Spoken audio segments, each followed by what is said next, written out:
Olwaleero kwemulugunya oba omusango ogwaleetebwa omukulu Sally Moses oba amanyiddwa nga Bebe Cool ng'avunaana kiranti waffe omwami Alex Muhangi olw'okusaasaanya ennyimba ze nga tamuwadde lukusa era ng'asaba kooti Alex emusindike mu nkomyo oba emusibe bw'ekitabo ekyo ng'agamba nti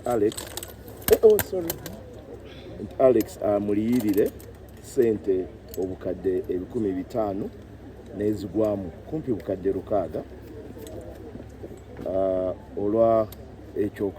olw'okusaasaanya ennyimba ze nga Bebe Cool tamuwadde lukusa.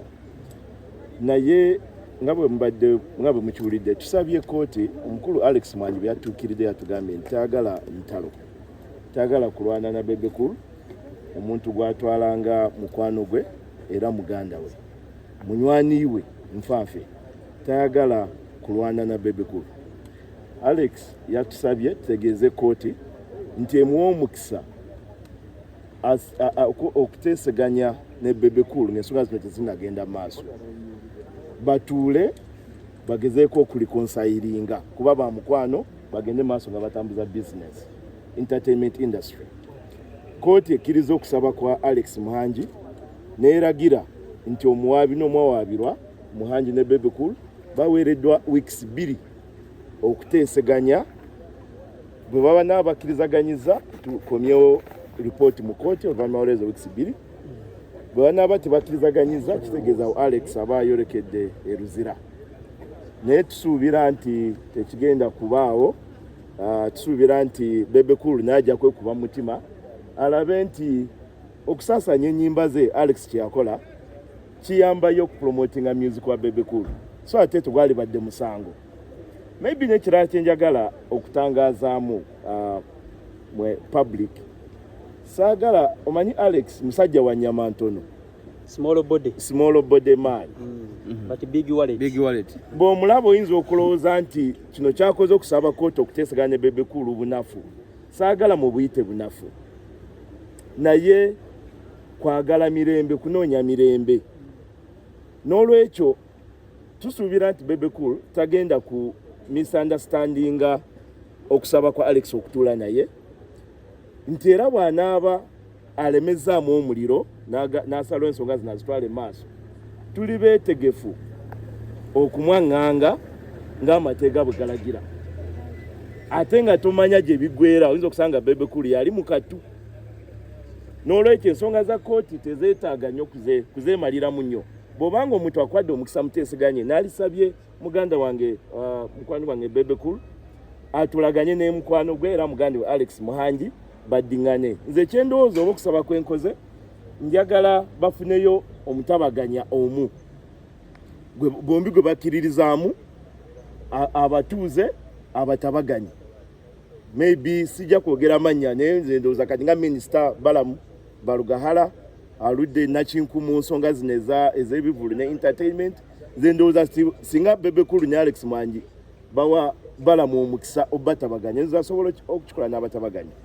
Oba pulezidenti w'abayimbi omwami Eddie Kenzo, oba omuntu yenna gwe banaabasazeewo, naye nga nze naalebwadde amannya ago 2 balondeko omuntu omu batule naye abatabaganye. So kyekyo batwadde weeks 2 batabaganye bana balemezeddwa emisango gya Bebe Cool ku Muhangi gigende maaso. Amanya nze Robert Lutalo, Ergon Advocate.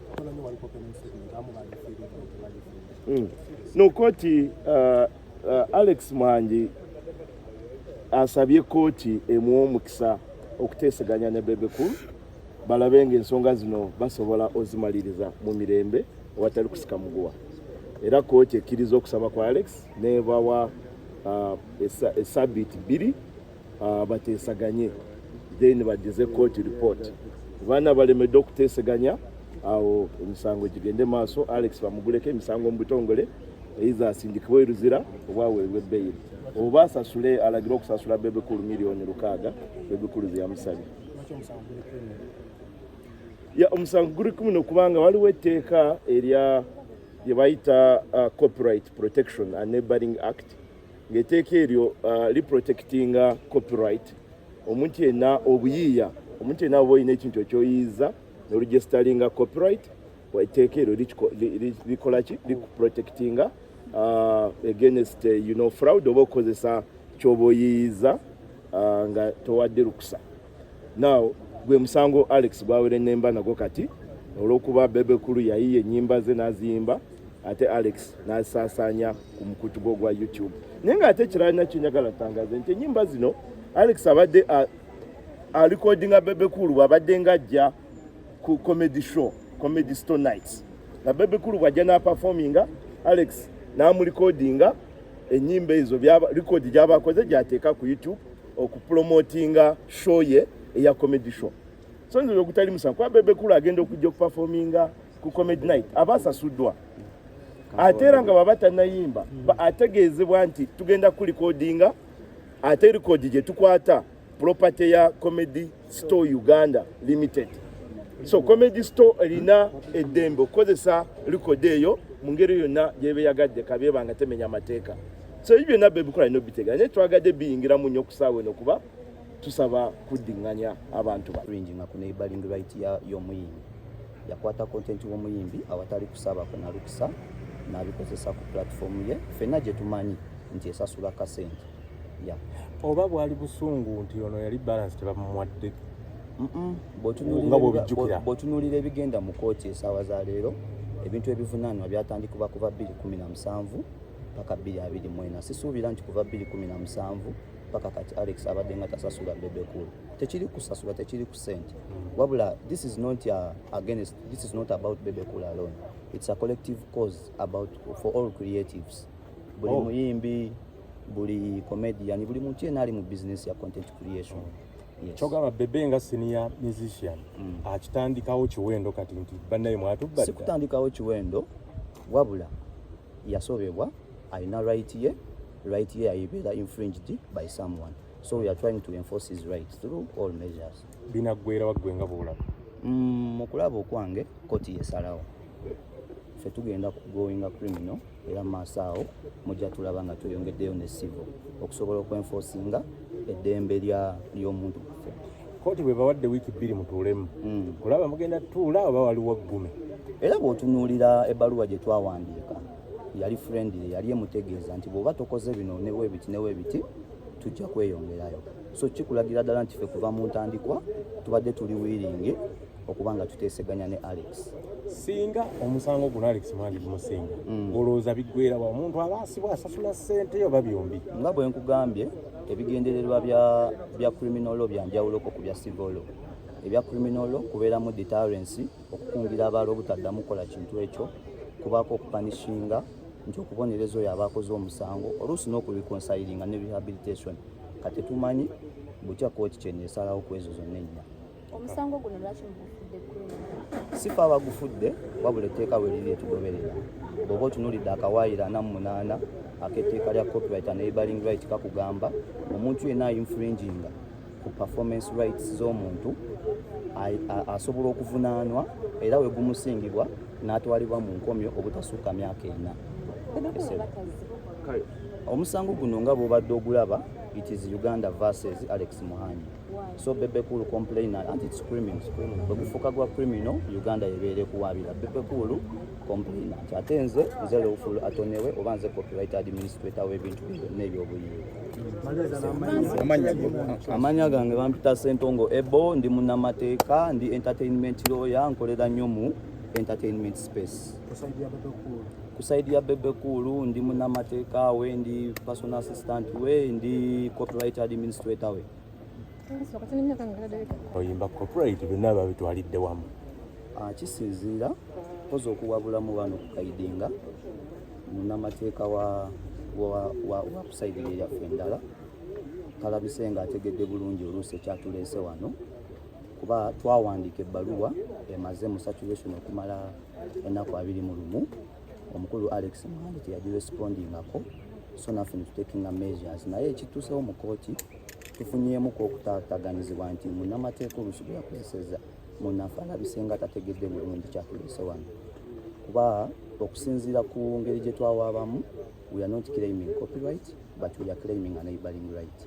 So why not drawing between a copyright and a neighboring right? Kati tuyambeko twawulire copyright, neighboring right bye bichawo. Neighboring right ye mukwano gwa copyright, oba that is the right that is annexed near a copyright. Nti copyright ekwata nnyo ku muwandiisi oba ku muyiiya.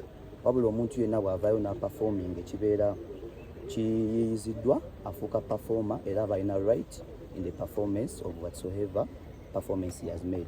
Bino ebintu tetubijja bujja mu bbanga, tetusuubira bisuubire, tugobererwa amateeka. Tulina etteeka lya Copyright ne Neighboring Rights Act erya 2006 naye nga lyateekebwa mu red volume kati liri cap 222. So okusinziira ku tteeka eryo, omuntu bw'ajja n'obw'omuperforming okuyimba ku kivulu kyo, tekitegeeza nti ate olina obuyinza mu recording ye. Asigala nannyini w'eyo recording gy'abakoze ki gy'aba. Kati awo okufuna bwannannyini bwa recording egyo mukoze yali sasudde ssente endala kyalibadde kitya? Of course etteeka weeriri era ligaidinga ku ngeri butya gye kirina okukolebwamu. Yes. Kati era kyetubuuza otugambye copyright eyo ya 2006. Yes, kati kenzo copyright ate gyagoba yanjawulo neeyo oba ekibulamu kyagoba oba ye muhanji yakikola waliwo ekibulamu. Bwe muba mubadde mwetegereza bulungi ebintu Eddie Kenzo byabadde akola, atambuza kye bayita ennongosereza. Osobola okulongoosa ennyumba etanazimbibwa? Tosobola. Era ojja n'olongoosa ennyumba olwedde ebaddewo ng'edduga. Etteeka libaddewo naye nga bw'omanyi kati tugenze tukyuka, tekinologi azze, ebimu byali tebifavoring tekinologi. So Eddie Kenzo abadde akola nnongoosereza wabula abadde tateeka ku kiteeka. Kati specifically tugambe musango ki wano omuhanji gw'alina? Sifa abasala emisango ekyatubawaabiriza. Ndowooza kigenda kuddamu ebibuuzo byonna. Kale Alex, tubadde mu kooti, biki ebivudde mu kooti?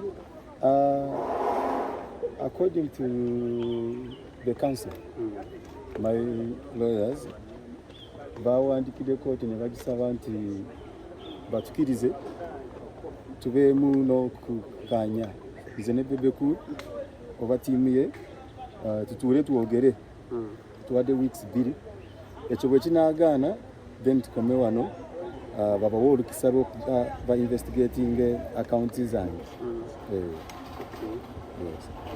Ye olina mu bantu be boyogeddeko naye nti lwaki tasobodde kubanga alabikako kuba nti ye muwawaabirwa ye yawaabirwa? Simanyi lwaki at this rate, simanyi oba yawa. I think omusango kati yagutwala ku poliisi. Omusango guli poliisi, agamba poliisi investigating account yaffe eya YouTube mukitegedde eya Comedy Store. So yensonga lwaki ye tasobola kubeera kuba kati poliisi yeri okusaba kooti olukisa bagikirize investigating accounts zaffe. Bayo nga poliisi batalina lukisa bwa investigating accounts zaffe. So kati ye bwe yawaaba omusango ku poliisi, kati poliisi yeri okusaba olukisa wano. Simanyi mukitegedde. Omuyise munye mu kakyayi. Muyise. Koti ne bagamba nti Alex Muhanji baseze Uganda. Kijja kitaati kwetusuubira okubanga Bebe Cool baseze Alex. Kati ey'ensonga ejja bwetyo nti Bebe Cool yaloopa ku poliisi ayagala gufuuke a criminal offense. Omusango gufuuke criminal. So kati state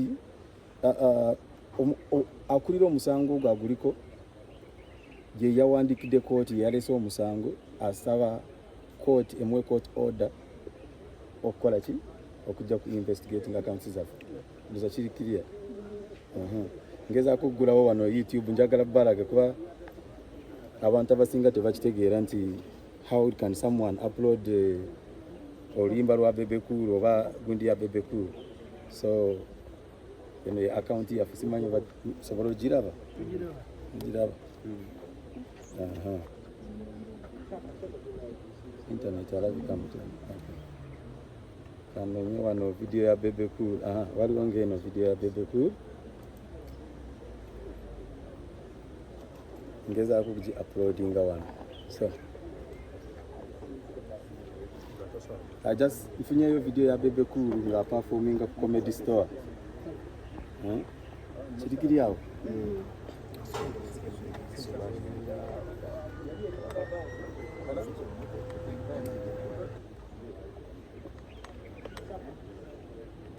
kati olaba ng'eno video mugiraba eriko kana akantu kalaba kano ka ineligible show ya Irene Ntale yino tosobola kukozesa music wa Irene Ntale tebasobola kukkiriza so wano kanfuneyo video ya Bebe Cool yona nnaje nfunye wano nga Bebe Cool performing at Comedy Store